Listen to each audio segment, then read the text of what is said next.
views and opinions expressed in this podcast are solely those of the individuals participating in the show.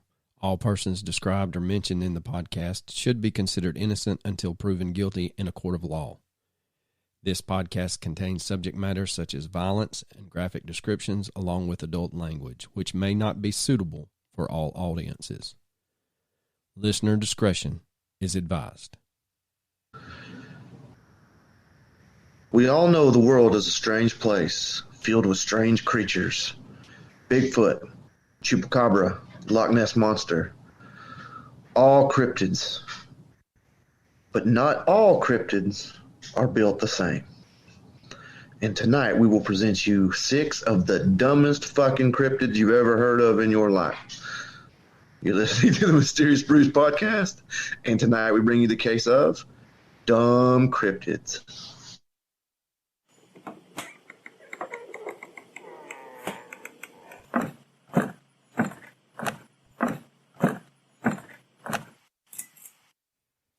Welcome to a deep, dark, dank, moist basement somewhere in the bowels of Georgia. That, Coach... Brother, welcome home from Arkansas. I didn't get to go. No, and I will say that there were just as many people disappointed as the level of your disappointment. It's just, I got stuck. Yeah, and that's what I tried to explain to people about how some things out of your control just didn't line up. And it was a last-ditch effort anyway. You know, we knew it was either going to be hit or miss.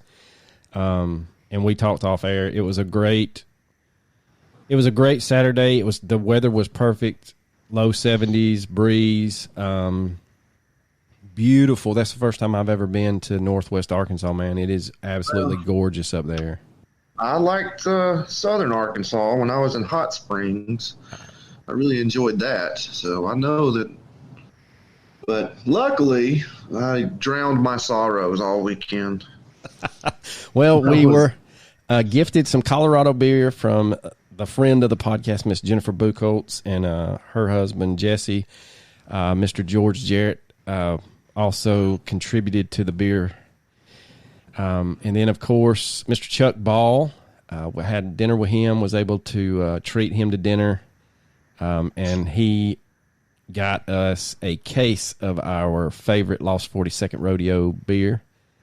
Oh, hell yeah. Yeah. Yeah. And so he was, just as humble as he can be, and I tried to explain to him, when I told him that because I went to the bathroom and it just so happened the waitress walked by and I was like, here, let's take care of this now. My treat, don't let him. I said, now he's going to be pissed when he finds out. I said, but don't let him try to pay for his meal. And she started laughing. And so I say this all the time, but we've got the best fans, man. They are the most down-to-earth people down there. There was a lot of people at the True Crime Fest in Northwest Arkansas this weekend that knew of us. I took probably 50 stickers and 8 hats, and I would say within about an hour they were gone. Nice. So sucks I didn't get to go, man. There is a lady we will talk about off air that has sent in some cadaver dog teams to the Jessica Van Zandt case. She has her own podcast. I think it's called Zone 7. I'm not 100% sure. We will make sure that I tag them officially on our social medias.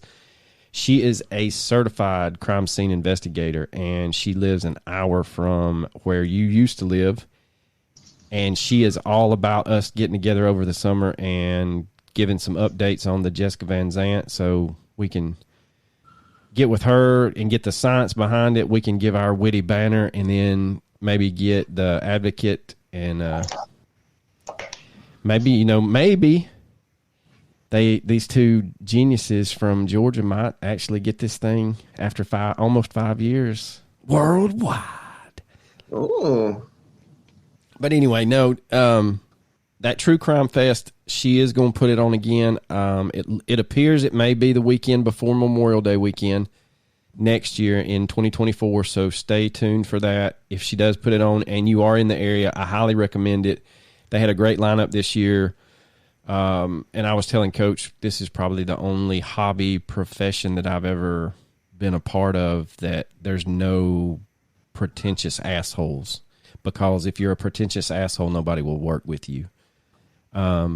Everybody was down to earth. They were just friendly, give you the shirt off their back. Hey, man, get on my podcast. We will come on yours. Talked to Lance from Miss and Mara Murray podcast. Told him that me and you both laid awake at night listening to each episode when they would roll them out, and they're the reason that we got into it. And he was, just flattered. And Tim would have been. No, I wanted to talk to them. Tim would have been there, but he had a scheduling conflict too. So, me and Lance could have just teamed up and we'd have had the mysterious missing, podcast. And then next year we can have the Gangbuster podcast. So, but no, we got to visit with, me and my wife got to visit with Billy Bell and Elaine from the Ozark Mountain Murders podcast that's about to drop. So, some good things going on there. But if you I tried to update two things on Saturday on our Facebook page. If you're not a member of our Facebook page and you're not a member of the Secret Society, the Bruise Crew, join it. But I'm going to try to update a bunch of stuff on there. There's a lot of cases out there that you just don't know about that need some attention. So the ladies from the United States of Murder are out of Little Rock. They were hilarious. They both have never spoke publicly, and so they had to each have a glass of wine before they went on. But it was a good time, man. I highly recommend it. It was worth it. There's a lot of great places to eat around that convention center. It's laid out well, so I don't recommend buying a beer at the convention center or a Pepsi product. How much were they? A can of Mountain Dew was $4. A beer was $8 in a 12-ounce can. Dude, that's better than the greatest university of all time, the University of Tennessee. When I went to a game this year, you get like a 22-ounce beer for like $18. And they only sell it at like 2 locations in the whole stadium.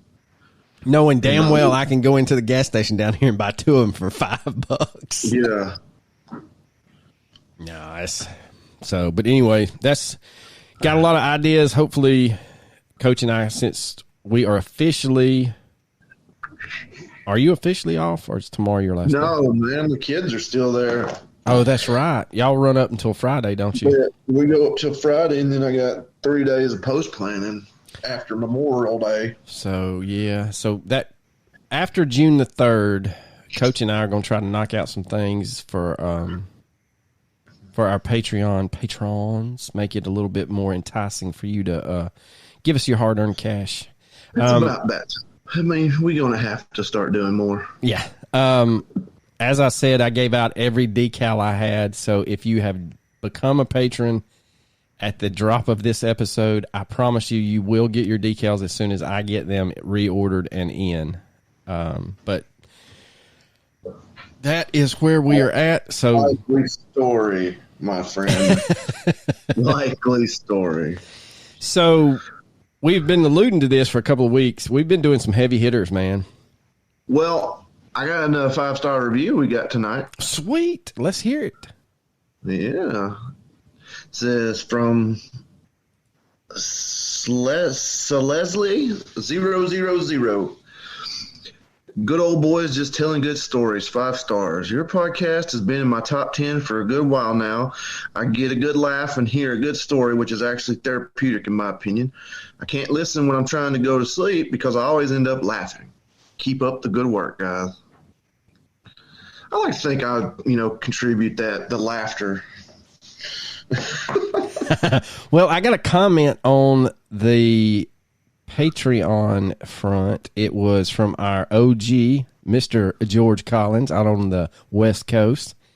And he commented on our episode of the unsolved murder of Robert Cope. He said, when I hear about a murder with a zip tie, I think about the movie Pride and Glory, where Colin Farrell kills a guy by placing a zip tie around a guy's neck and choking him out. It came out. Yeah?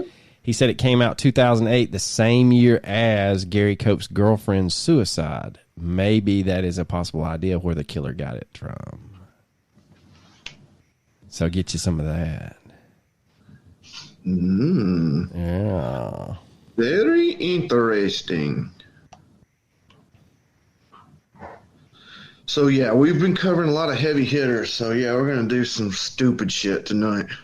That's right, man. We are going to shit on some cryptids, and the title of my notes this week is titled Shitty Cryptids. So we have not told each other what we picked. I actually have one that may come into play. It's an honorable mention if by some random chance we chose the same one in our unveiling of our three. We have some of these, man. Some of these I won't like. After I started reading them, I was like, well, maybe it's not real shitty after all. So, do you want to go first, or you want me to go first? Yeah, I'll go first. I'll go first. Okay, let's hear it. Hey, number one for me. Well, hey. He's about to have to turn this thing off. Yeah, buddy. Number 3, the Veggie Man. Oh, yeah? Yeah. Don't ever trust anyone whose body resembles the green, slender stalk of a plant, and who sucks out your blood through 3 7-inch long fingers with needle-like tips and suction cups. Okay. What? I was going to say, where did this originated from? West Virginia. Oh. Jennings Frederick would certainly agree because he's allegedly met just such a being while hunting one day in West Virginia, in the West Virginia woodland in July 1968. According to American paranormal researcher Brad Steger, Frederick suddenly became aware of what he later described as a high-pitched jabbering, much like that of a recording running at exaggerated speed, which he could somehow understand,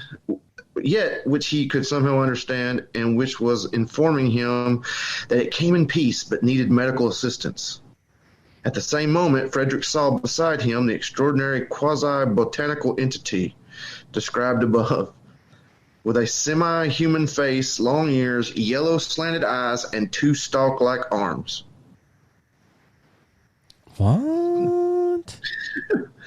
Before he had time to be surprised, however, he felt a pricking sensation in one of his hands as if it had become entangled in some thorns. But when he looked, he discovered to his horror that the entity was draining blood from it through its own fingers. Moreover, its eyes suddenly changed color, becoming bright red and yielding a rotating hypnotic effect that rendered his blood-sucking operation painless. A minute later, Frederick's enforced transfusion was over, and his mesmerizing recipient fled, bounding away rapidly up a hill, each leap covering a distance exceeding 25 feet. And what is this called again? The Veggie Man. It is a blood-sucking vegetable man. Oh, man. Well, hey, just saying, we said shitty cryptids. We did, and that is pretty shitty. You've obviously found a much better shitty list than I did, but I'm going to go with my number 3, and this, we may get some blowback from our fans from down under, but this one is called the Bunny Yip. And according to Bunny Yip, just the way you spell it, Bunyip, Bunyip, or maybe Bunyip, not Bunny Yip. But anyway, the Bunyip. According to indigenous Australian folklore, the Bunyip is a creature found in lakes and swamps that is fond of eating people, especially women and children. Of course he is. Descriptions of the Bunyip are all over the place, but many describe it looking like something along the lines of a seal. It supposedly lays its eggs like a platypus would. Mm-hmm. The first reported sighting of this creature was in 1818 in New South Wales, and as with most stories, it's gotten larger as the years have rolled by. Now, according to Australian Slang Dictionary, the word bunyip was adopted, but the most interesting part is the entire legend is based on the slang bunyip, or another pronunciation spelling of such, that means a harmless baby seal. So they say, the ones that have come across this dangerous creature, that it is a smelly creature that lurks deep in murky waters, waiting for unsuspecting women and children to pass by.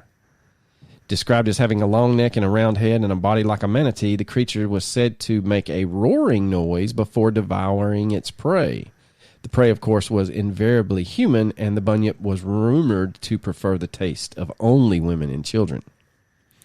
I mean, of course. I mean, being the convict colony they were, there was an English convict in present-day Melbourne back in the early 1800s that claimed to have seen one. Now, according to William Buckley's account, the creature was, quote, extraordinary amphibious, with a gray feathers covering its back, and it indeed killed and devoured women from his adoptive community. Now, they've been described as big as a horse or as small as a dog, and they have been said to have flappers, fangs, tusks, 1 or 2 eyes, shaggy fur, feathers, scales, or horns.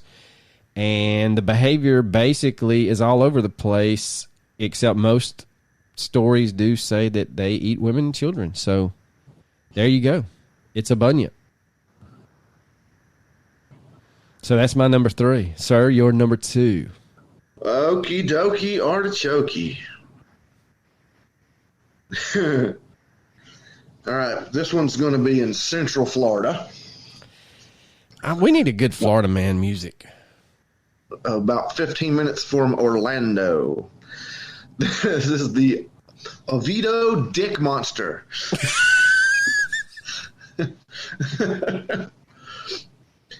In the Central Florida town of Oviedo, only 15 minutes away from Orlando, there have been numerous reports and sightings of an alleged cryptid. The creature is said to stand 7 feet tall when fully erect and has a long phallus-shaped body and 2 round legs, thus the name Dick Monster. Most sightings take place at night in the woods of the Stillwater neighborhood, where many teenagers go to smoke cannabis. As a matter of fact, all sightings have been from teenage stoners in Stillwater. If they were all female, it would have been even better. Yeah. You said it was what'd you say? The Oviedo Dick. Dick Monster. Oh. Okay, so I have one from Maine, the great state of Maine, called the Lunksoos. And it is pretty much a zoot suit. The Lunksoos is a mysterious creature which is known around the state of Maine as the Indian Devil, or the only creature in the forest that the native indigenous people were afraid of encountering.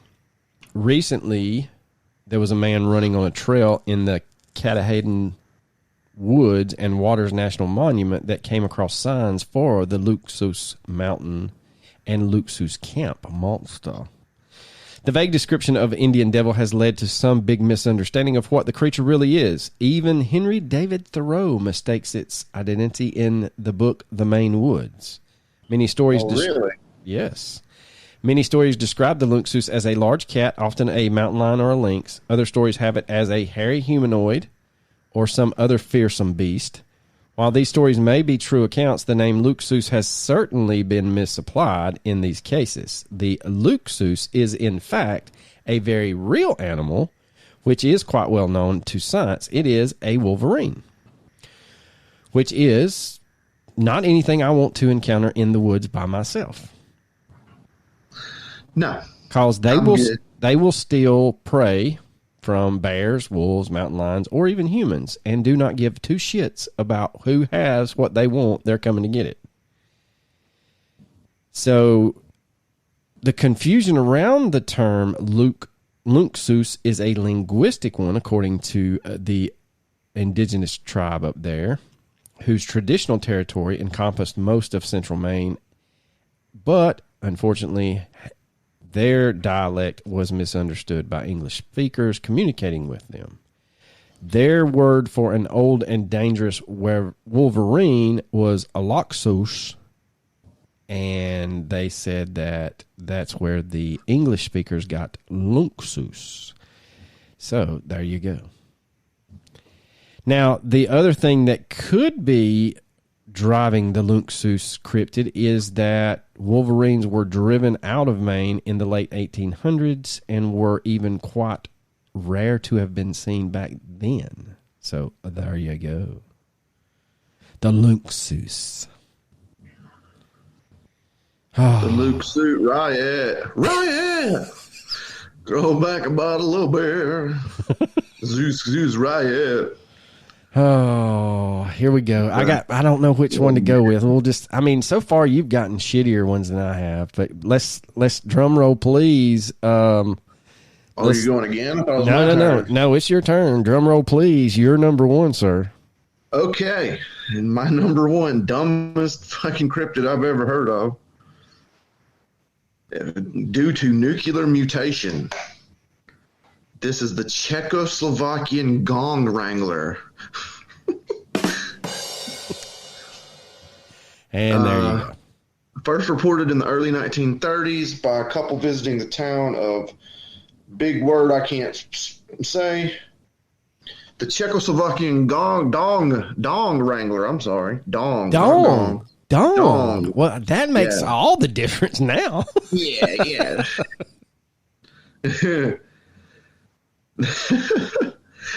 The Czechoslovakian dong wrangler is a creature locally well known for its ability to wrangle multiple dongs at will. There have been over 60 reported incidents. Hold on. Does it drive a Pontiac and have a tramp stamp and a tongue ring?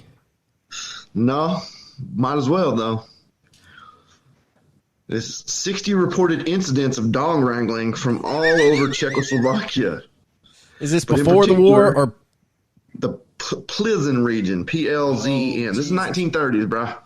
Jesus. So this was pre-World War. This is pre-World War II.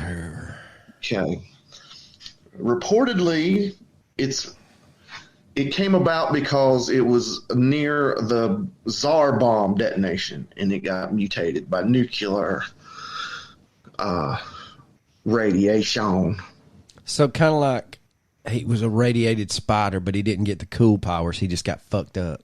He got dick powers. He got wrangling powers. Oh, dear God.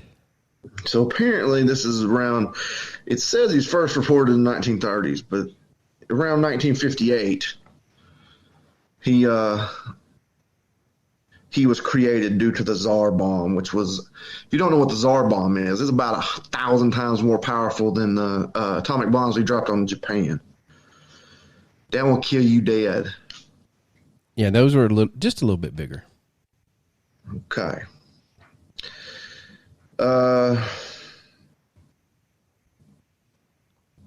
In 1993, Mikhail Gorbachev, the former premier of the USSR, was vacationing in Czechoslovakia with his family. According to him, one night he decided to leave the hotel in which he was staying due to wanting to get a breath of fresh air after eating. He chose to walk down a deserted path through a nearby forest. Unfortunately for him, he happened to be carrying a large vintage dong, given to him as a gift from the former president of the United States, Ronald Reagan. Gorbachev reached a clearing in the forest and sat down on a nearby bench to catch his breath. Here's what happened as described by Gorbachev. I'm dying. No, this is great.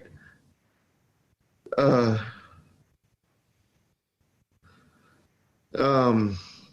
said this is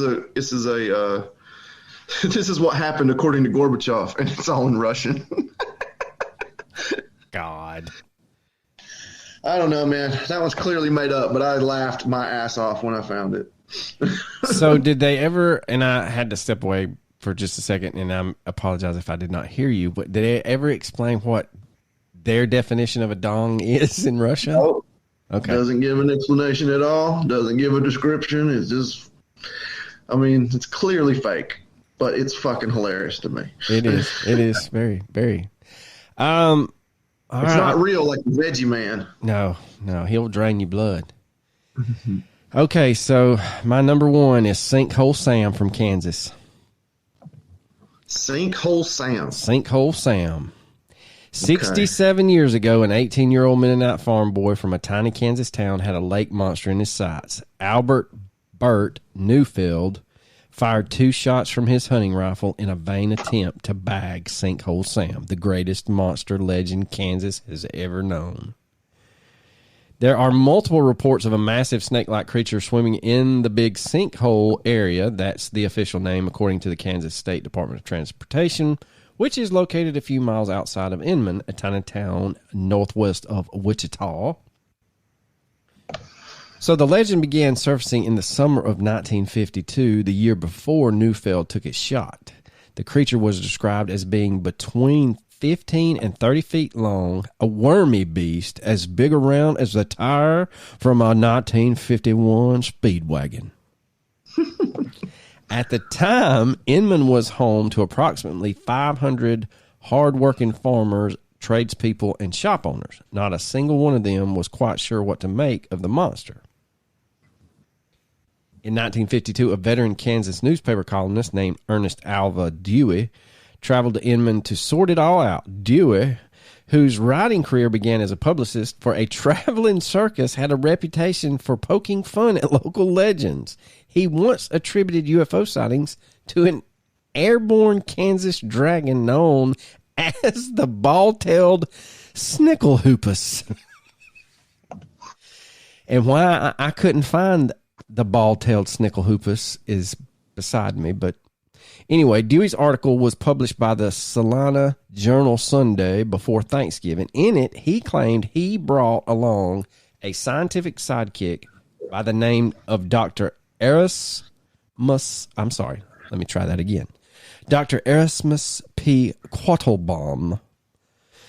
Now, don't be bothering looking up old Mr. Quattlebaum's credentials, because I can assure you they're probably about as long as the Professor and the Wizard of Oz is. I don't think Quattlebaum was a real man. Now, Quattlebaum, according to the article, determined that the sinkhole in which Sam stayed in was actually a Foopengurkle.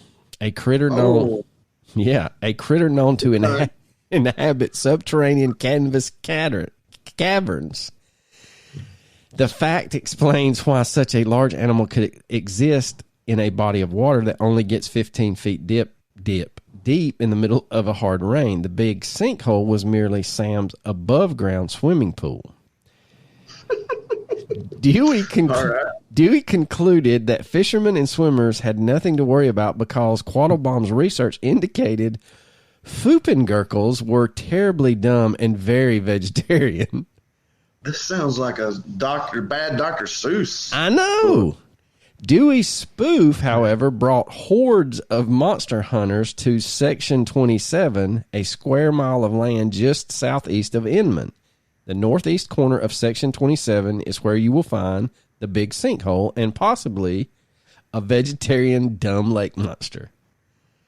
Now, the Penner family had farmed the land since 1874, and in the late Mill Penner's book, Section 27, A Century on Family Farming, he describes coming home from church one Sunday afternoon to a startling sight. Dozens of DeSotos, Chevys, and Nash Ramblers were all parked at the edge of the big sinkhole. Penner says folks were hopping and jumping and prying and hoping to catch a glimpse of the 30-foot Foopengurkle. Penner noticed every single car window was rolled up just in case they got their wish. By the time the locals had started calling Inman's new roadside attraction Sinkhole Sam. In 1953, when news of the prairie locked sea serpent reached Kansas City, the newspaper Enterprise Association dispatched reporter Mary Kay Flynn to the scene. She found numerous, quote, responsible citizens, unquote, who described Sinkhole Sam as a 15 feet long with a fluted tail and a long fin on its back. Eyewitnesses also mentioned Sam's big, quote, non-snake-like grin, Flynn hailed Sinkhole Sam as, quote, Kansas's answer to the Loch Ness Monster, end quote. We're not done, because Flynn's article also includes the first account of Neufeld using Sinkhole Sam for target practice. Neufeld was sure he hit him, but another witness named George Regerer thought Sinkhole Sam evaded serious damage.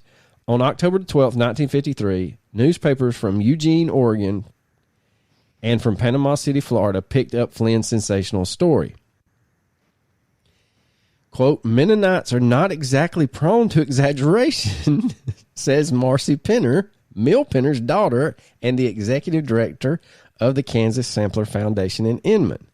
Even though George Reger's daughter, Connie Newcomb, says her father had the reputation of, quote, the town rogue, end quote, the Neufeld family was not eager to promote the story. Dr. Edward Neufeld, a retired psychologist, was 16 years old when his older brother's Sinkhole Sam story became public. Quote, our family was embarrassed by the whole thing.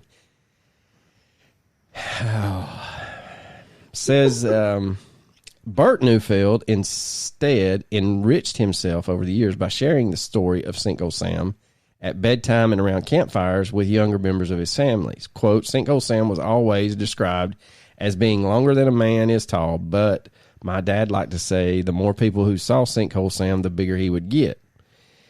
Now, it goes on to say that at one point they had called the world's most respected cryptozoologist, Loren Coleman, out to Kansas to see if he could see anything.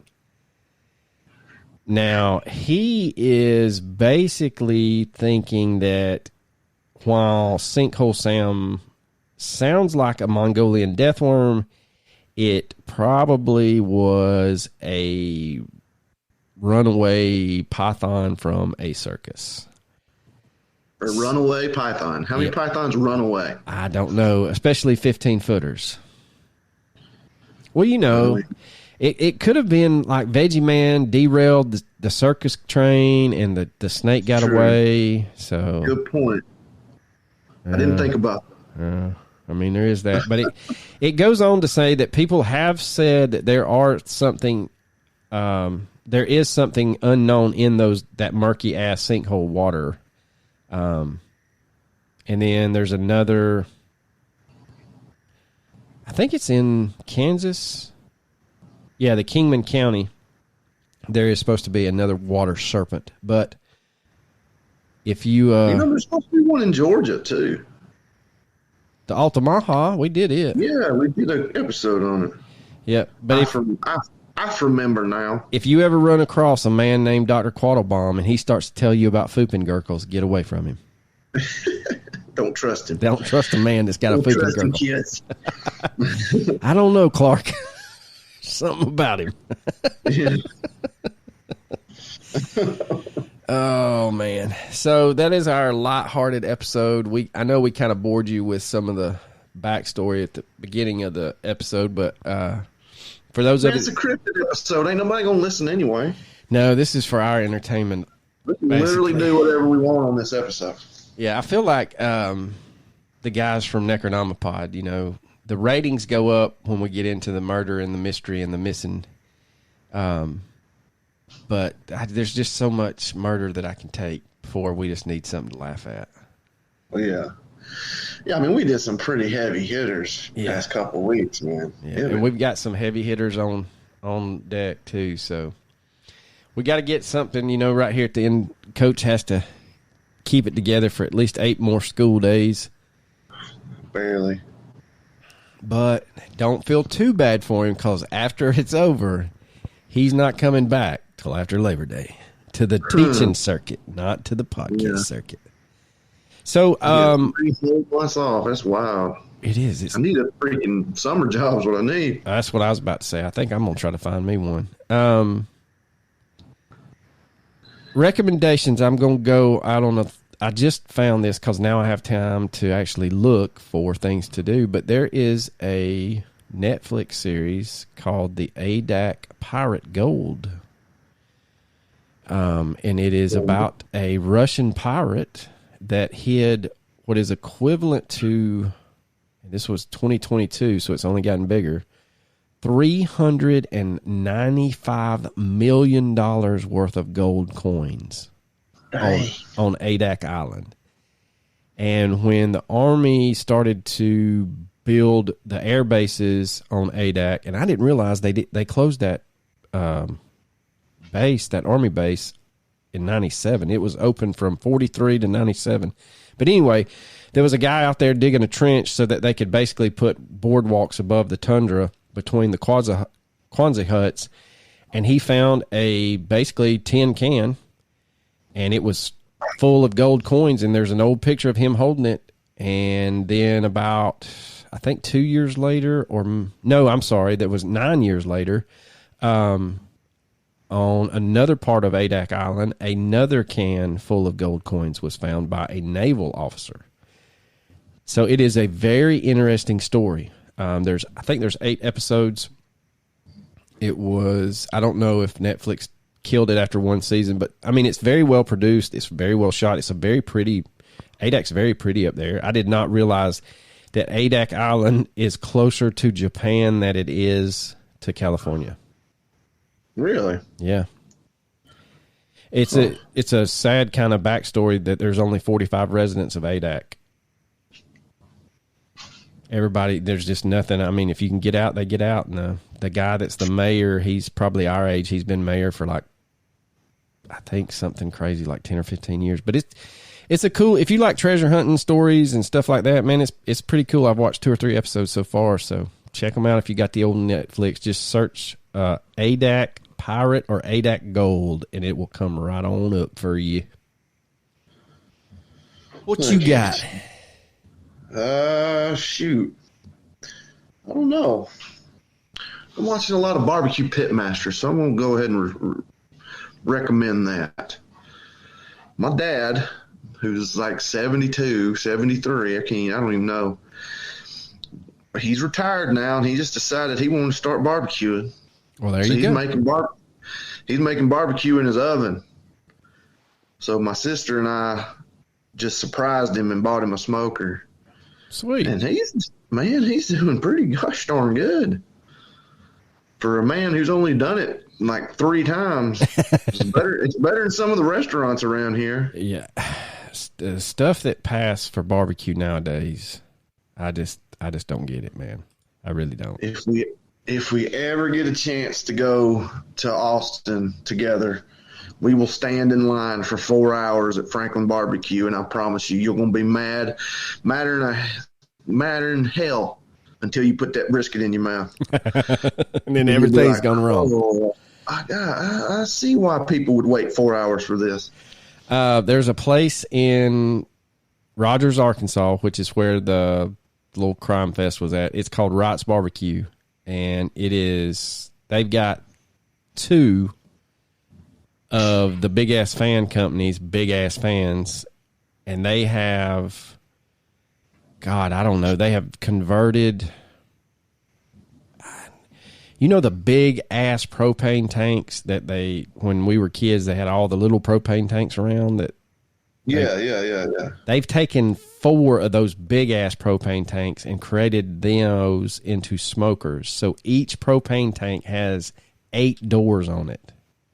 Oh, wow. And and it's one of those places, if you don't get there early, you're not getting the ribs and you're not getting the brisket. But all of their sides are good. I had their pork while we were out there, and their chicken was amazing. So really, pretty good stuff, man. Pretty good stuff. Now, if you're around our neck of the woods, or if you want to see someone from our neck of the woods, find the Barbecue Pitmasters from the old boy from Characters Barbecue. Oh, man, he's good. I used to go over there. I lived right next door to it, basically, for 5 years, and I just go over there. And only thing about him is he just does white meat chicken. He does not make, boneless breasts. It's the only thing he barbecues chicken-wise. I'm like, bro, give me a thigh, man. I'm telling you, man, I've got a recipe for brining chicken and smoking them, chicken thighs. Yeah. Oh, man, I love me some chicken thighs, I do bro. too, man. I could eat my weight in thighs. People are like, let's go get wings. I'm like, no, we need a chicken thigh restaurant. Yeah. I like wings now. Don't get me wrong. We'll talk about, I can talk about food anytime, but we'll talk about food afterwards. But anyway, Coach, you got anything else? Well, I mean, we got to stretch this out. It's a short episode, so go ahead and tell us. What are you going to talk about? Okay, what kind of food? well, there's a pizza place where you used to live down the street. I don't know if it was there from when you lived there. It was called Melania's New York style pizza In Adairsville? in Adairsville. Yeah, right on down from the El Nepal Mexican restaurant. No, I don't know nothing about this place. Well, it's a New York style pizza place, and he really is the guy that owns it is from New York. He's big Jets fan, got a bunch of Jets paraphernalia in there, but he does a wing basket with fries. You can get wing basket and fries and a drink for $15, and they are the old style, big ass Jefferson wings. For those of really? you, for those of you that have been around a while and have a Jefferson's near you.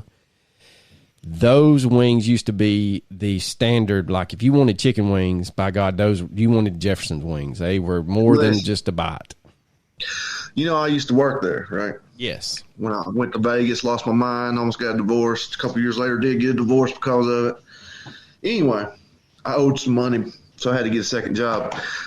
Jefferson's wings are fresh. Chicken tenders are fresh. They come out fresh. We bread them. Fry them up, but the boneless wings are frozen chicken nuggets, and we had to sell twice as many boneless wings as anything else. I'm like, just get buffalo tenders; they're fresh. Like I'm going to hand bread them and fry them, and then put your sauce on them. Nope, I want them nuggets. Well, what's funny is on our way to Arkansas, we stopped at a Jefferson's of all place in Fort Payne, Alabama. And I have never seen bigger chicken tenders in my entire life. I just want, because when the Jefferson's near me, if you order a chicken tender basket, you get 3 to 5 chicken tenders. They're not, maybe as wide as your index finger and your bird finger together. Dude, they literally took a chicken breast and cut it into thirds and fried that puppy up. I guess it's the way we were raised, how you have to clean your plate or whatever. I damn near made myself sick eating those chicken tenders. They were so flipping good though, and my wife got the grilled version, and it was the same thing. They took a damn big ass chicken breast, grilled it or pan fried it. Cut it into 3 strips, seared those ends, and man, it was phenomenal. I hate to say that I'm kind of ruined now because I don't want to eat anybody else's chicken tenders, and I sure as hell ain't driving to Fort Payne just for chicken tenders. No, not at all. How do you get chicken tenders when wings are available, though? I don't understand you. Well, sometimes. I had an 8-hour drive ahead of me, and I didn't need to stop at every rest area between here and Fayetteville, or actually here in Little Rock. Now, I will say, once you get out to Arkansas, once you get past Little Rock, they do like their frozen custard, and I do happen to agree with them. Frozen custard is much better than frozen ice cream. Really? Yes. There's this place called Andy's Frozen Custards, and he sells hamburgers at his restaurants. Well, on Saturday night, his frozen custard and his hamburgers are real good because there's about 30 people waiting to order at the window, and there's probably 30 cars in the drive-thru. Wow. Yeah, they were making a killing. So, but that's, man, we could do a whole episode on my inner fat ass ability to eat everything I want. But anyway, all right. Well, I will say this, Coach, since you are about to be off, I'm about to smoke a brisket myself, so I will save you some and bring you some of this beer.